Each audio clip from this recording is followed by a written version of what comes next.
Physical గా చాలా strong ఉంటారు. నేను మెంటల్ గా స్ట్రాంగ్ బ్రో. ఫిజికల్ అంటే కొంచెం లేజీ బేసిక్ గా, అవసరం అయితే గేమ్లు ఆడే బ్యాచ్ నేను, లేదంటే పడుకున్నాను. కానీ మెంటల్ గా స్ట్రాంగ్ బ్రో. నేను బయట యాంగ్జైటీ ఫీల్ అవ్వడం అట్లేముండవు, చాలా రేర్. అంటే ఎక్స్ట్రీమ్ లెవెల్కి వెళ్ళినప్పుడే నేను బాధపడడం కానీ ఏమైనా కానీ స్ట్రెస్ అవ్వడం కానీ తీసుకుంటా. అప్పటి వరకు నేను మేనేజ్ చేసుకుంటా. అంటే 90% ఏదన్నా రాయడము, లేకపోతే ఏదో ఆల్టర్నేట్ వర్క్ పైన నేను ఫోకస్ చేయడం చేస్తా. మనకి లోపలికి వెళ్ళినాక ఆప్షన్ ఉండదు. ఇప్పుడు నేను టక్కన నాకేనా స్ట్రెస్ అయింది అనుకో, ఏదన్నా పాయింట్ ఆలోచించుకొని ఫోన్ లో రాసుకుంటా కూర్చో దానికి సంబంధించి. ఇప్పుడు ఫోన్లు ఉండవు కదా, ఆడికి వెళ్ళినాక ఎట్లుంటుందో చూడాలి. So last season before seasons చూసారా?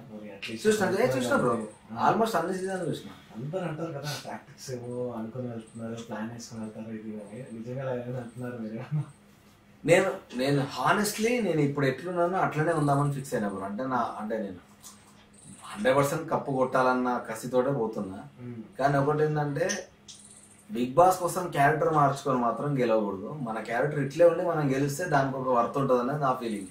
సో నేను ఏ స్ట్రాటజీ ఆలోచించట్లేదు అసలు ఏం. ఎందుకంటే ఎండాదనే మనం మనుషులం బ్రో. 106 రోజులు ఎవడు ప్లాన్ ప్రకారం ఉండడు.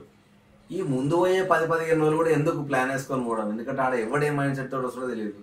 నిజంగా కూడా ఒకవేళ అట్లా కనుక వెళ్తే, ఇప్పుడు లైఫ్ లో అయితే మనం ప్లాన్ వేసుకొని పోలేము. ఎవడో తగులుతూ ఉంటాడు మనకు లైఫ్ లో. వాళ్ళని అవాయిడ్ చేసుకుంటూ వెళ్ళాలి. మేబీ అది బిగ్ బాస్ వల్ల ఇంకెక్కువ స్ట్రాంగ్ అవుతాం మనం అని